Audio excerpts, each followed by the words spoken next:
আসসালামু আলাইকুম। সবাইকে স্বাগতম জানাচ্ছি বিন্যাস সমাবেশের আরেকটি নতুন লেকচারে। আজকে আমরা আলোচনা করব বিন্দু হতে সরলরেখা, ত্রিভুজ, বহুভুজ ও তল গঠন। খেয়াল করো, আমি যদি বলি সরলরেখা গঠন, আমার কাছে অনেকগুলো বিন্দু আছে, কতগুলো সরলরেখা তৈরি করা যাবে? তাহলে এখন বলো, কতগুলো সরলরেখা তৈরি করা যাবে? আমি কিন্তু এভাবে বলতে পারি, সরলরেখা তৈরির জন্য আমার মিনিমাম দুইটা বিন্দু দরকার। সরলরেখা তৈরির জন্য কি মিনিমাম দুইটা বিন্দু দরকার। তাহলে এই দুইটা বিন্দু নিয়ে একটা রেখা সম্ভব, এই দুটো নিয়ে সম্ভব, তারপর এই দুটো নিয়ে সম্ভব, তারপর এই দুটো নিয়ে সম্ভব, তারপর এই দুটো নিয়ে সম্ভব, তারপর এই দুটো নিয়ে সম্ভব, তারপর এর সাথে একে নিয়ে সম্ভব, এর সাথে আরো সম্ভব, এর সাথে একে সম্ভব, এর সাথে একে সম্ভব, আরো আমি আর দেখে বুঝতে পারছি না, এত গিজিমিজি হয়ে গেছে, আরো কারোর সাথে কারো সম্ভব কিনা, সম্ভব হতে পারে, তাহলে আরো অনেকভাবে সম্ভব হতে পারে, আবার এই কয়টাও হতে পারে, আমি দেখে বুঝতে পারছি না, মাথা ঘামাইতে হবে। তো দেখো, তুমি মনে রাখবা কি, রেখা তৈরির জন্য কয়টা বিন্দু দরকার? দুইটা। তাহলে ওই এন সংখ্যক থেকে তুমি যতভাবে দুইটা বাছাই করতে পারবা, ততভাবে কি তুমি রেখা তৈরি করতে পারবা।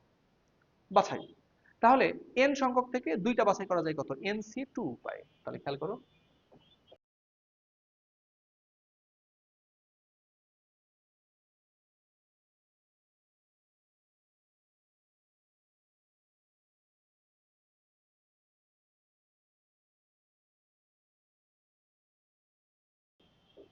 তাহলে এখন খেয়াল করো কি বলছি। তাহলে রেখা গঠনের জন্য যেহেতু দুইটি বিন্দু প্রয়োজন, তাহলে এন সংখ্যক বিন্দু হতে দুইটা বাছাই করা যায় যত উপায় তত উপায়, তাহলে NC2।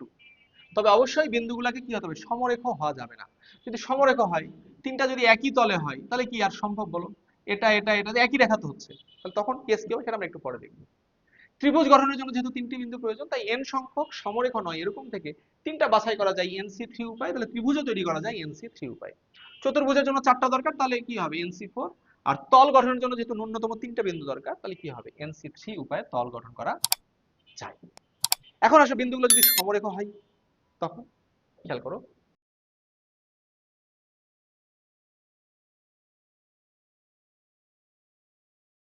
খেয়াল করো কি বলছি।